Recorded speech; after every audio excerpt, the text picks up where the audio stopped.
एक बड़ा जहाज आखिरकार डूब गया। उस पर बहुत से लोगों की जो उम्मीदें थी, बहुत से लोगों ने उस पर जो दांव लगा रखा था, उस जहाज के डूबने के साथ डूब गया। बड़ा घराना, जाने माने पुराने लोग, हैसियत, शोहरत सब था, साख थी, और उसी साख के बदौलत बहुत से लोगों ने, दोस्तों ने, यारों ने, रिश्तेदारों ने बहुत सारा पैसा उस घराने पर लगा दिया था। पर अचानक वो डूब गया। उसके बाद जो हंगामा मचा है वो दिख तो नहीं रहा है, पर उसका असर साफ नजर आ रहा है। बहुत से लोग वसूली के लिए टूट पड़े हैं, पर क्या निचोड़े और क्या पाए। नमस्कार, मैं अनिल पुसतकर। आज बात करते हैं मंदी के दौर में लड़खड़ा रहे कुछ बड़े जहाजों की।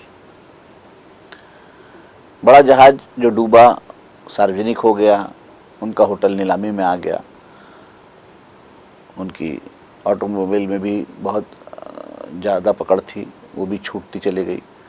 कुल मिलाकर कहा जाए तो शायद मिसमैनेजमेंट ने एक बड़े जहाज को डुबा दिया, और ऐसा ही कुछ और भी बड़े जहाज़ों के साथ होता नजर आ रहा है, जिसकी चर्चा बाजार में बहुत गर्म है।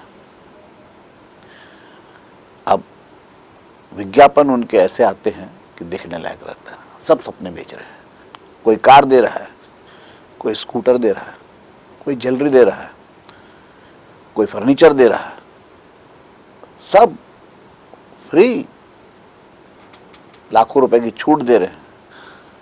अमीरों के मकानों में तो ये गोरख धंधा चल ही रहा है, गरीब भी अछूते नहीं है। उनका बीएसयूपी का जो मकान है, पता नहीं वो किसको अलाट हुआ और कौन रह रहा है, कौन गरीब था, किसको मिलना था और कौन रह रहा है। जांच चल रही है, अधिकारियों के खिलाफ कोई कार्रवाई नहीं हुई। अब फिर भौतिक सत्यापन का नाटक शुरू कर दिया। अरे कार्रवाई करो, जिसका मकान है उसको मिले, और जिस दोषी अधिकारी ने गलत आवंटन किया उसको सजा दो। वैसा ही कुछ इन सपने बेचने वालों के साथ भी होना चाहिए।